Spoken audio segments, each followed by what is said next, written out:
Yes, so hello everyone, Hitesh here. Today we gonna talk about the movie Venom 2 या फिर कह सकते हैं Venom Let There Be Carnage। इस मूवी के ट्रेलर भर से ही आपने मुझे पिछले 3 महीनों से कमेंट करने स्टार्ट कर दिए थे कि Venom 2 कब आने वाली है। तो फाइनली आपकी इतनी भारी भरकम डिमांड को देखते हुए आज ही मूवी आप सभी के लिए। So now without wasting time चलिए आते हैं इस कहानी की मेन स्टोरी लाइन की तरफ। इसके लास्ट पार्ट में हमने देखा कि एन को ऐसा लगने लगता है कि इस वक्त Venom पूरी तरीके से खत्म हो चुका है, पर जैसा कि हम सब जानते हैं कि वो इस वक्त भी जिंदा होता है एडी के साथ में। वेल आगे बढ़ने से पहले आपको ये बता दूं कि ये मूवी काफी ज्यादा इंपॉर्टेंट होने वाली है मार्वल के फ्यूचर मूवीज के लिए, और ऐसा मैं इसीलिए कह रहा हूं क्योंकि इस मूवी का पोस्ट क्रेडिट सीन आप सभी को हिला कर रख देगा। वेल उसके बारे में मैं आपको आगे बताऊंगा क्योंकि इस मूवी का क्रेज मैं खत्म नहीं करना चाहता। तो भाइयों, त्योहारों का महीना आ चुका है और साथ ही आ चुकी है बढ़िया सेल्स भी। तो मेरी तरह आप भी दशहरे से लेकर दिवाली की सारी शॉपिंग कर रहे होंगे, पर इसी बीच एक काम की चीज जिससे शॉपिंग करते करते पैसे बचाओगे भी और कमाओगे भी। तो अगर तुम लोग ऑनलाइन रिचार्ज या शॉपिंग करते हो और Amazon, मिंत्रा या आजियो जैसी वेबसाइट्स यूज करते हो, तो इन सब वेबसाइट्स पर डायरेक्ट जाने की बजाय सीधा कैश करो ऐप को यूज करो ना यार। कैश करो ऐप इंडिया का सबसे बड़ा कैशबैक ऐप है जो आपको हर ऑनलाइन शॉपिंग पर डिस्काउंट के ऊपर जबरदस्त कैशबैक और रिवॉर्ड्स अलग से देता है। कैशबैक का मतलब है हर खरीदारी पर कुछ पैसे वापस, और सबसे खास बात कैश करो लिटरली ऑनलाइन शॉपिंग करने के फ्री पैसे देता है, यानी कैशबैक तुम अपने बैंक अकाउंट में एक्चुअली ट्रांसफर भी कर सकते हो। Amazon, बिग बाजार, मिंत्रा, आजियो, फ्लिपकार्ट और 1500 ऐसी वेबसाइट्स पर ये तुम्हें राशन, फैशन, ब्यूटी प्रोडक्ट से दवाइयाँ, फूड डिलीवरी और रिचार्ज हर चीज पर जबरदस्त कैशबैक देता है। और सबसे इंटरेस्टिंग बात तो ये कि इस ऐप पर खुद मिस्टर रतन टाटा ने फंडिंग की है। और तो और कैश करो पर ये सारी सेल्स भी चल रही है। Amazon sale starts from 3rd October, AJIO big bold sale starts from 30th October, Myntra festival 3rd October. और इस ऐप को यूज करना एकदम आसान है। डिस्क्रिप्शन में दी हुई लिंक से डाउनलोड करते ही मुफ्त के 25 रुपए कमाओ, और you can download the CashKaro app separately from the Play Store और the App Store also. Then put my code हितेश25 to get 25 rupees bonus instantly. फिर कोई भी वेबसाइट को सेलेक्ट करो एंड ऑरेंज बटन को दबाते ही CashKaro will take you to the particular website. Normally shop करो और पेमेंट करने के बाद अर्न कैशबैक को बैंक में ट्रांसफर करो या Amazon वाउचर में कन्वर्ट कर लो। So download CashKaro from the description now. App इस्तेमाल करके जबरदस्त पैसे कमाने का इससे बढ़िया मौका नहीं मिलेगा। एक और मजे की बात, अगर आप ये ऐप अपने 7-8 फ्रेंड्स को रेफर करते हो जो खूब ऑनलाइन शॉपिंग करते हैं, तो उनकी अर्निंग्स के थ्रू इजीली महीने के 3 से 4 हजार कमा सकते हो लाइफ टाइम के लिए। Coming back to the main story, जहाँ पर मूवी की शुरुआत में हम एक ऑर्फनेज को देख पाते हैं जहाँ पर काफी सारे अबेंडेंट बच्चों को रखा जाता था। तभी हम देखते हैं इस कहानी की 2 लीड कैरेक्टर जिनका नाम है क्लीटस कैसिडी और फ्रांसिस लुइस बैरिसन अपने अपने रूम में बैठे होते हैं जो किसी मेंटल असाइलम के वार्ड की तरह दिख रहा होता है। या हम ये भी देख पाते हैं कि फ्रांसिस काफी ज्यादा डरी हुई होती है। क्लीटस उससे पूछता है कि आखिर डॉक्टर्स ने तुम्हें क्या कहा, तो फ्रांसिस कहती है कि उसकी म्यूटेशंस तेजी से बढ़ रहे हैं और वो धीरे धीरे करके एक पावरफुल म्यूटेंट में बदलती जा रही है। साथ ही वो काफी ज्यादा डरी हुई भी होती है क्योंकि इस वक्त कुछ लोग आकर उसे एक बड़े से एक्सपेरिमेंट के लिए ले जाने वाले होते हैं, जिस पर क्लीटस उसे हिम्मत देता है, कहता है कि तुम टेंशन मत लो, सब कुछ ठीक हो जाएगा। साथ ही क्लीटस ये भी कह सकता है कि वो लोग तुम्हारे ऊपर एक्सपेरिमेंट नहीं कर सकते क्योंकि वो उन लोगों की इकलौती होप है जिसे वो अपने आप से दूर नहीं कर सकते। मगर तभी कुछ लोग आते हैं जो फ्रांसिस को अपने साथ लेकर जाने लगते हैं, जिस पर क्लीटस को बहुत ज्यादा गुस्सा आता है और वो अपना आपा खो बैठता है। जहाँ एक तरफ तो वो लोग पुलिस की गाड़ी के अंदर फ्रांसिस को ले जा रहे होते हैं, वहीं दूसरी तरफ खिड़की के अंदर क्लीटस काफी जोर जोर से हाथ मारने लगता है। वहां से कुछ लोग फ्रांसिस को एक सीक्रेट लोकेशन पर लेकर जाने लगते हैं, मगर बीच रास्ते में ही फ्रांसिस अपनी वॉइस की सोनिक पावर की मदद से वहां से भागने की कोशिश करती है। इसका मतलब ये था कि उसके पास में एक ऐसी वोकल स्ट्रेंथ पावर थी जिसकी मदद से वो किसी भी कांच या फिर किसी भी भारी भरकम चीज को हिलाकर तोड़ सकती थी। फ्रांसिस की वोकल बीम की वजह से वो पूरी वेन पलट जाती है। साथ ही बैठे हुए पुलिस वालों पर भी उसका असर होता है, जिसकी वजह से घबराए हुए पुलिस वाले गलती से फ्रांसिस की आंख में गोली मार देते हैं, जिससे फ्रांसिस गाड़ी के बाहर गिर जाती है और पुलिस वालों को लगने लगता है कि वो मर चुकी है, मगर वो इस वक्त भी जिंदा होती है। इसके बाद में वो सभी मिलकर उसे रेवन क्रॉफ्ट के अंदर लेकर जाते हैं। अगर आपने रेवन क्रॉफ्ट का नाम मेरी स्पाइडरमैन की सीरीज में देखा होगा तो ये वही असाइलम होता है जहाँ पर द अमेजिंग स्पाइडरमैन के एक और विलन इलेक्ट्रो को रखा गया था। यहाँ पर हम देख पाते हैं कि एक डॉक्टर होती है जो कि फ्रांसिस के ऊपर काफी सारे एक्सपेरिमेंट कर रही होती है। बेसिकली होती तो ये भी कमी नहीं है, मगर इसके बारे में हम आगे बात करेंगे। तभी हम देख पाते हैं कि एक वार्ड बॉय आकर फ्रांसिस को एक न्यूज़पेपर देकर जाता है, जिसके अंदर ये खबर छपी होती है कि क्या क्लेटस कैसिडी को मौत की सजा दे देनी चाहिए। दरअसल क्लेटस कैसिडी एक बहुत ही बड़ा सीरियल किलर होता है और कुछ खास एविडेंस ना होने की वजह से उसकी डेथ सेंटेंस बीच में ही रुकी हुई थी। और यहाँ पर सबसे ट्विस्ट वाली बात तो ये होती है कि ये आर्टिकल एडी ब्रॉक ने ही छापा होता है, जहाँ पर डॉक्टर फ्रांसिस से ये कहती है कि क्लेटस जैसे लोगों को तो मौत की सजा दे देनी चाहिए। जहाँ पर अगले सीन में हम देख पाते हैं डिटेक्टिव पैट्रिक को, जो कि एडी के साथ में बात कर रहा होता है, जहाँ पर एडी पैट्रिक को ये कहता है कि मुझे क्लेटस से कोई भी लेना देना नहीं है, जिस पर पैट्रिक कहता है कि वो सिर्फ और सिर्फ तुमसे बात करना चाहता है। तो रिप्लाई में एडी कहता है कि आखिर मुझ में ऐसी क्या खास बात है जो वो मुझसे ही बात करना चाहता है। तो पैट्रिक ऐसे कहता है कि जरूर कुछ डेड बॉडी से जुड़ी हुई कुछ खास बातें हैं जो वो तुम्हारे साथ में साझा करना चाहता है, तो जाकर उससे एक बार बात जरूर कर लो। जहाँ पर एक सीन में हम देख पाते हैं कि एडी की बॉडी से वैनम बाहर निकलकर पैट्रिक को खाने ही वाला होता है, मगर तभी एडी उससे रोक लेता है, जिसके बाद में वो दोनों ही एक बाथरूम के अंदर चले जाते हैं, जहाँ पर अंदर बैठकर ये दोनों बातचीत कर रहे होते हैं। लेकिन पास ही मौजूद एक लेडी प्लस पैट्रिक उन दोनों की ये बातें सुन रहे थे, जिनके अंदर वैनम एडी को ये बोलता है कि हमें सिटी के अंदर जाकर सिटी को प्रोटेक्ट करना चाहिए और यहाँ पर बैठकर हम सिर्फ और सिर्फ बातें कर रहे हैं। जहाँ पर नॉर्मली देखा जाए तो वैनम यहाँ पर एडी की बेइज्जती कर रहा होता है और उसे बॉटम फीडर कहकर चढ़ाने लगता है, जिस पर एडी उससे कहता है कि वैनम तुम्हें मेरी रेस्पेक्ट करनी चाहिए, मैं तुम्हारा होस्ट हूँ, कम से कम मेरी इतनी तो इज्जत रखो। जिसके बाद में वैनम या फिर कहें एडी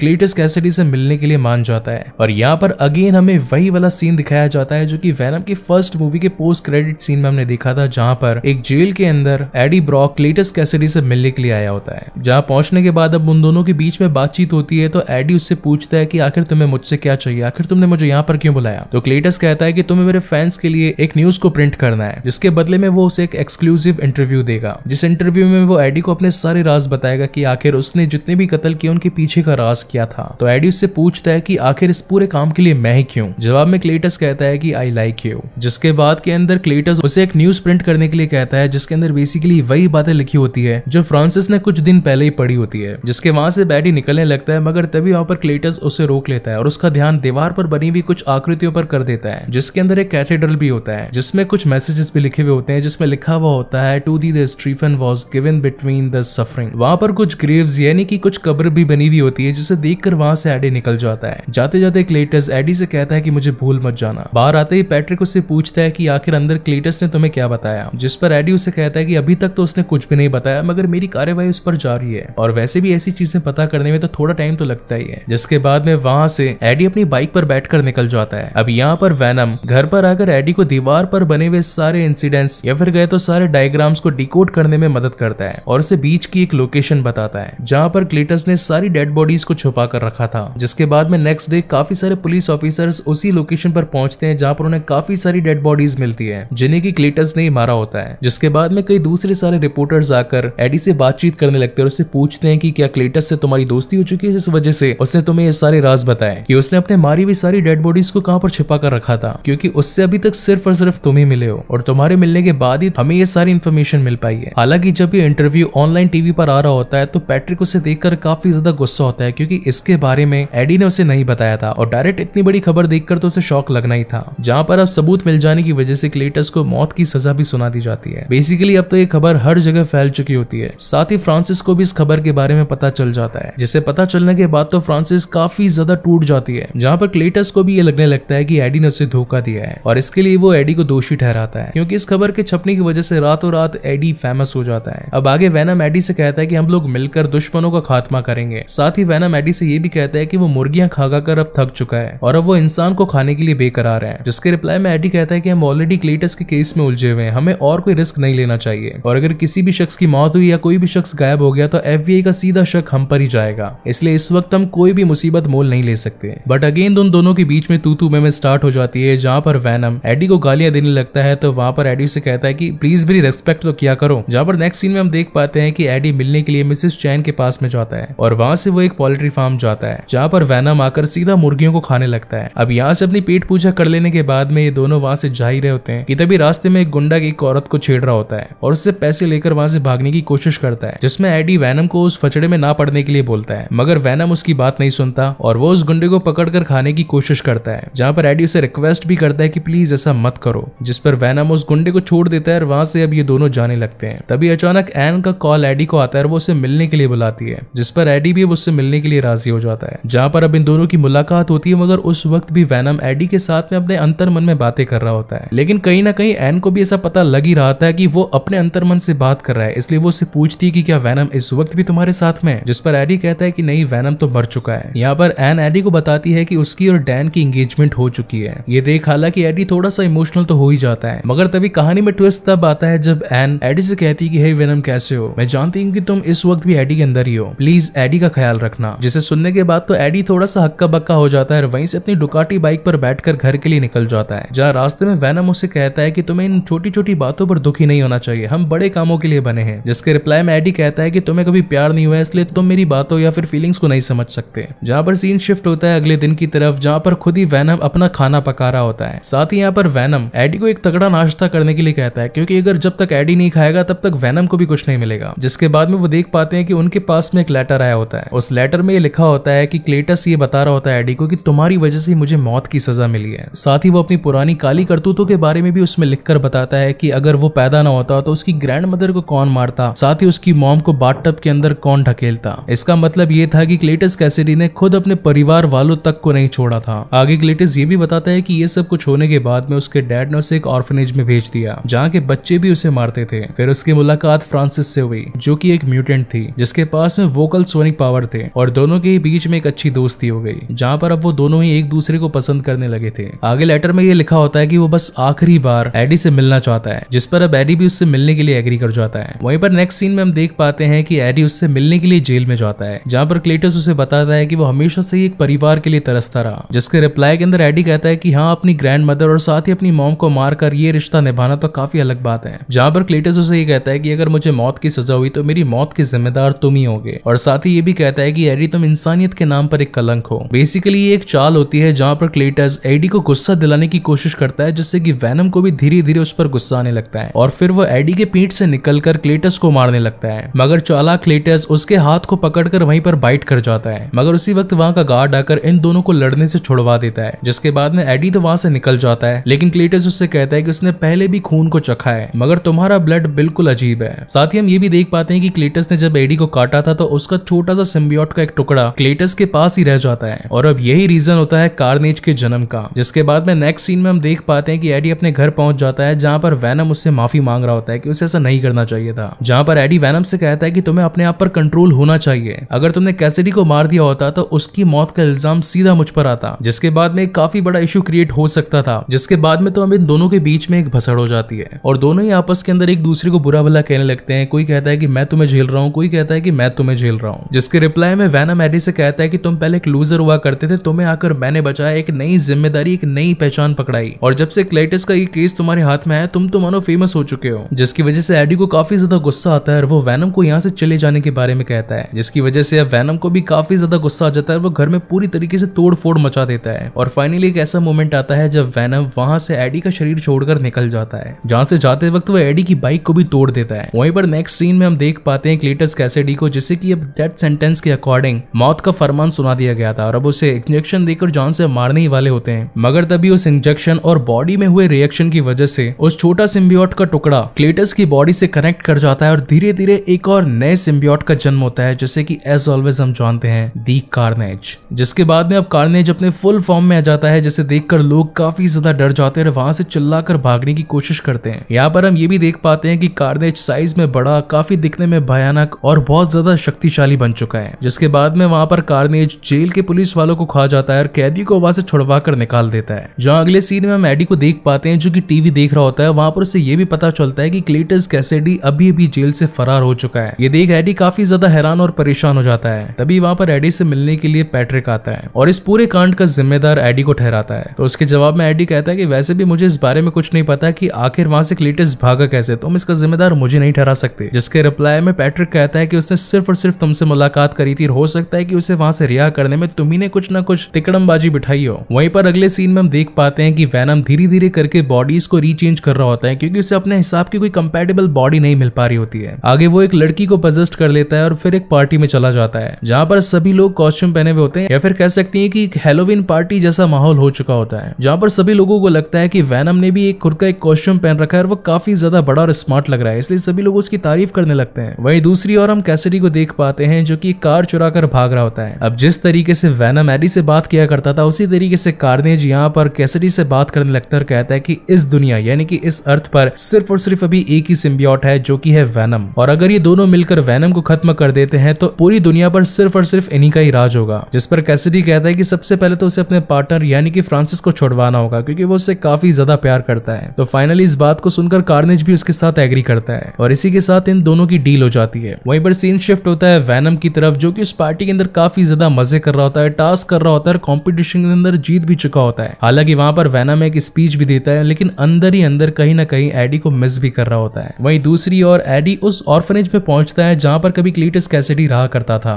जहां पर उसे दीवार पर CK+F भी दिखा मिलता है, जहां पर hand to hand Eddie Patrick को कॉल करके कहता है कि वो भी उस ऑर्फनेज में जहां पर कभी क्लीटस कैसिडी को रखा गया था। तो यहाँ पर डिटेक्टिव पूछता है कि आखिर FB का मतलब क्या है, तो एडी उसे बताता है कि FB का मतलब फ्रांसिस बैरिसन है, जिसके जवाब में पैट्रिक उसे बताता है कि फ्रांसिस बैरिसन को अभी हमारे लोग कुछ एक नए एक्सपेरिमेंट के लिए दूर कहीं लेकर जा रहे हैं। हालांकि यहाँ पर पैट्रिक उस इंसिडेंस के बारे में बात कर रहा होता है जिस इंसिडेंस के अंदर पुलिस वालों ने उसके ऊपर गोली चलाई थी। ये बात अभी तक भी पैट्रिक को नहीं पता थी कि इस वक्त भी फ्रांसिस बैरिसन जिंदा है। वहीं दूसरी ओर हम क्लीटस कैसिडी को देखते हैं जो कि एक शॉप में जाकर उसकी ओनर को जान से मार देता है। साथ ही वो वहां के कंप्यूटर को हैक करके सीक्रेट लोकेशन रेवनक्रॉफ्ट के बारे में भी पता कर लेता है, जिसके बाद में रेवनक्रॉफ्ट में आकर सबसे पहले तो वो वहां की डॉक्टर्स को जान से मारता है और फिर फ्रांसिस से मिलने के लिए आता है, जहां पर अब ये दोनों आमने सामने आकर काफी ज्यादा खुश होते हैं। फिर कैसिडी फ्रांसिस के मुलाकात कार्नेज से करवाता है, जिसे देखकर अब ये तीनों ही आपस में खूब खुश हो रहे होते हैं। जिसके बाद में ये तीनों ही वहां से कार की मदद से भागने लगते हैं, मगर तब तक इनके पीछे पुलिस भी पड़ चुकी होती है। मगर कार्नेज के सामने कौन टिकने वाला था, और वो कार्नेज बाहर आकर सारी पुलिस की गाड़ियों को उठाकर फेंकने लगता है और सभी पुलिस वालों को जान से मार देता है। वहीं दूसरी ओर वेनम एक और दूसरी बॉडी के अंदर आकर मिसेस चैन की शॉप में आता है और उनसे कुछ खाना और चॉकलेट मांगता है, क्योंकि एडी को छोड़ देने के बाद में वो कई दिनों से भूखा था और वैसे भी वेनम या फिर कहे सिम्बियोट को चॉकलेट्स काफी ज्यादा पसंद आती है। जिसके बाद में हम देख पाते हैं कि इस वक्त एडी को पुलिस कस्टडी में ले लिया जाता है, क्योंकि पुलिस वालों को ऐसा लग रहा था कि कल रात को जो हमला हुआ है उसके पीछे एडी का हाथ है, क्योंकि एडी के घर के पास में उन्हें कुछ डेड बॉडीज भी मिली है, जहां पर पैट्रिक एडी को सब कुछ सच बताने के लिए कहता है। मगर एडी कहता है कि जब तक मैं एक फोन कॉल नहीं कर लेता मैं तब तक तुम्हें कुछ भी नहीं बताऊंगा। जिसके बाद में एडी सीधा कॉल लगाता है एन को, और उसकी बातें सुनकर एन डैन के साथ बैठकर सीधा एडी से मिलने के लिए आ जाती है। जहां पर एन से मिलने के बाद में एडी बताता है कि शहर के अंदर जो भी हालात हो रहे हैं वो सब कुछ क्लीटस कैसिडी की वजह से हो रहे हैं, क्योंकि अनजानी आकृति जो सब पर हमला कर रही है उसने एक नए सिम्बियोट को जन्म दे दिया है। साथ ही यहाँ पर AD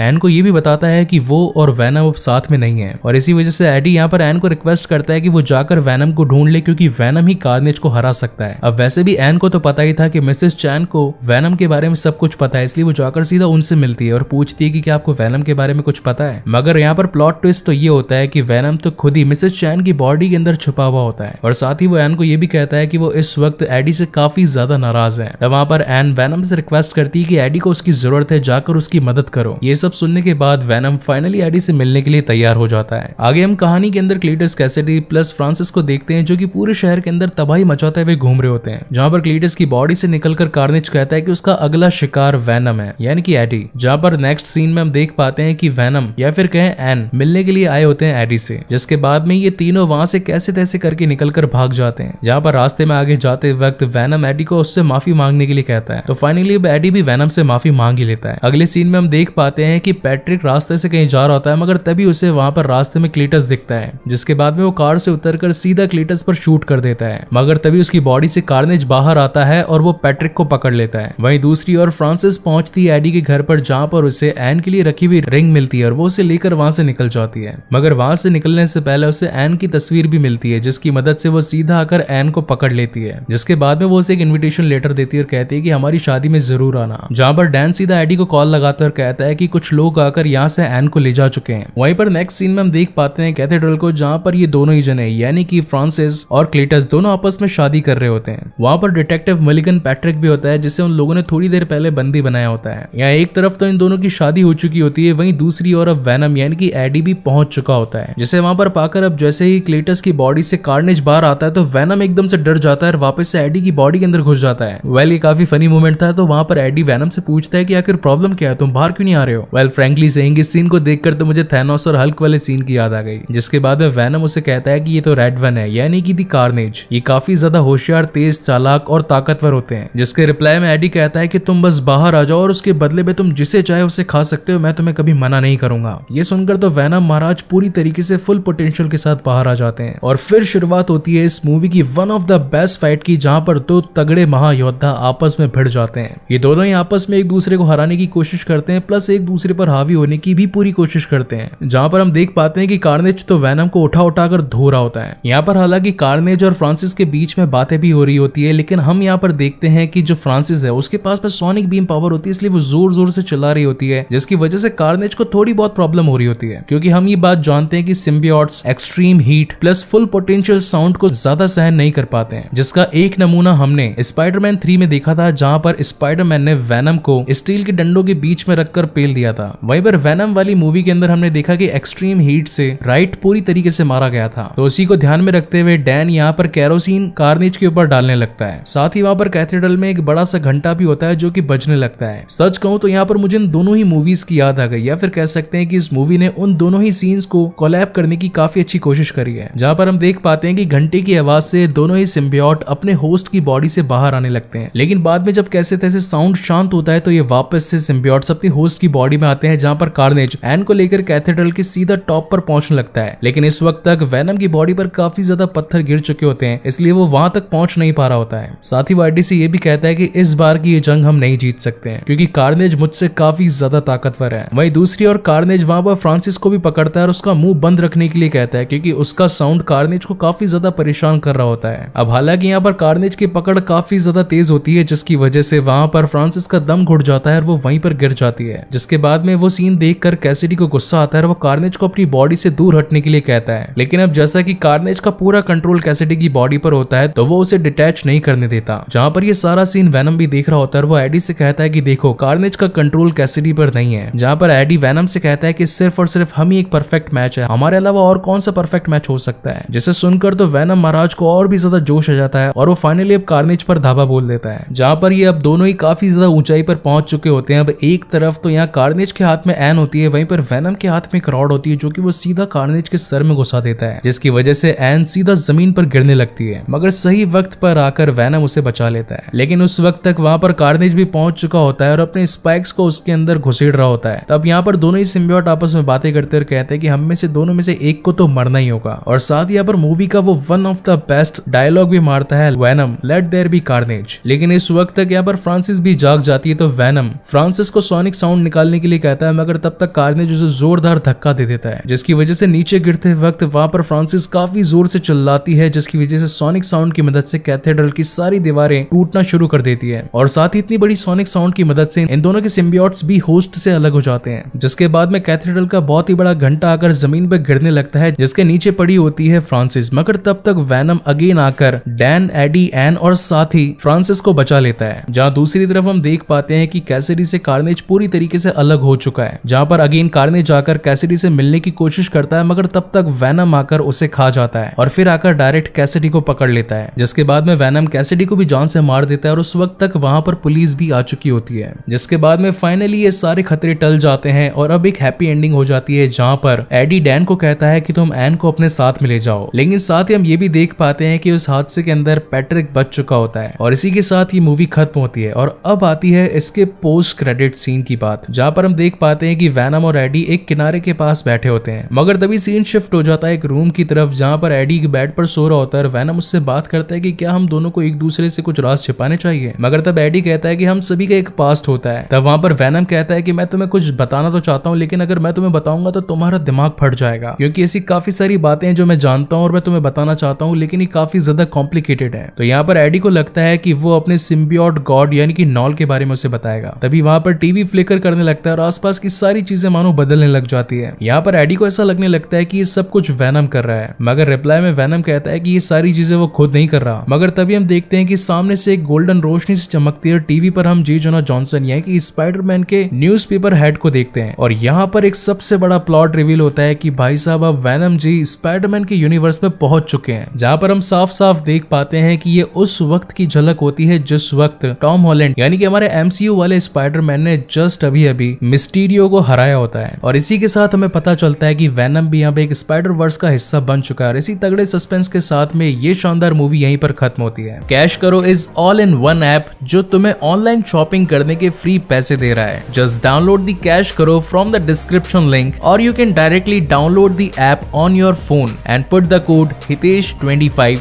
when you sign up and then just shop on any website via cash करो। So guys, आपको ये वीडियो कैसा लगा प्लीज मुझे लाइक और कमेंट करके जरूर बताइएगा, और अगर पहली बार इस चैनल पर आए हैं तो इसे जरूर सब्सक्राइब भी कीजिएगा। इसके बाद में मैं और भी ऐसी इंटरेस्टिंग मूवीज आपके लिए लाता रहूंगा। सो तब तक के लिए keep watching and stay safe and one more time guys, thank you very much for watching this video. मिलते हैं अगले वीडियो में।